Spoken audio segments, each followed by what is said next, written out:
Millionen Menschen in ganz Deutschland fragen sich, was macht das Oktoberfest so besonders? Woher kommt die ausgelassene Stimmung? Ist es wirklich das Bier oder die Musik? Nein, es ist die Lederhose und auch natürlich das Dirndl. Selbst die abenteuerlichsten Farbkombinationen stören niemanden, wenn es heißt Ozapft ist. Da können selbst Preußen und Norddeutsche nicht anders. Geht nur mit Tracht. Ohne Tracht geht gar nicht. Da bleibe ich lieber daheim. Seit 35 Jahren versucht Annemarie Griesbacher, die schlimmsten Trachtenentgleisungen zu verhindern. Denn eine Lederhose kann durchaus eine Herausforderung sein. Also wir sind schon froh, wenn sie es richtig rum anhaben, weil es kommen auch Kunden, die dann den Latz irgendwann hinten haben. Also das, manche haben schon, die haben noch nie eine Lederhose gesehen, wo sollen sie es denn wissen, gell?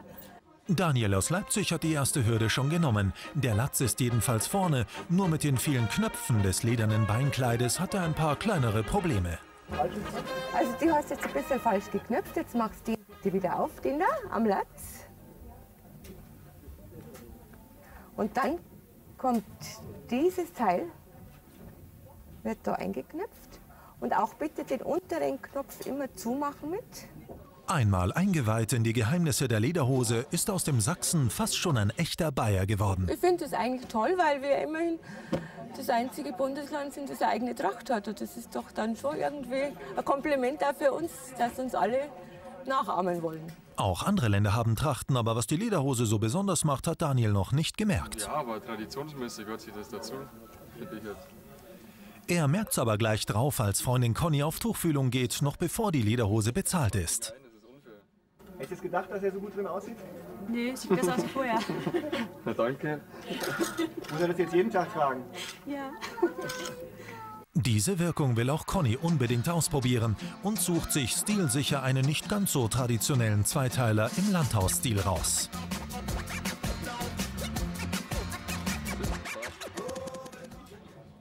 Ich bin zwar nicht so der Fan von Röcken, aber es gefällt mir. Und ihrem Freund natürlich auch. Annemarie Griesbacher hat es wieder geschafft, zwei Nicht-Bayern glücklich zu machen. Live erlebt sie die Wirkung ihrer Trachten übrigens nur noch im Laden.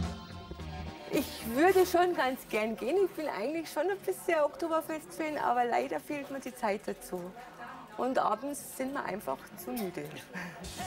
Daniel und Conny werden sicher nicht so bald zum Schlafen kommen. Sie wollen endlich ins Bierzelt. 400 € kostet das komplette Outfit der zwei Wiesentouris. Nicht gerade günstig für ein Wochenende, aber der Spaß an der Tracht muss ja nicht nach dem Wiesenbesuch aufhören.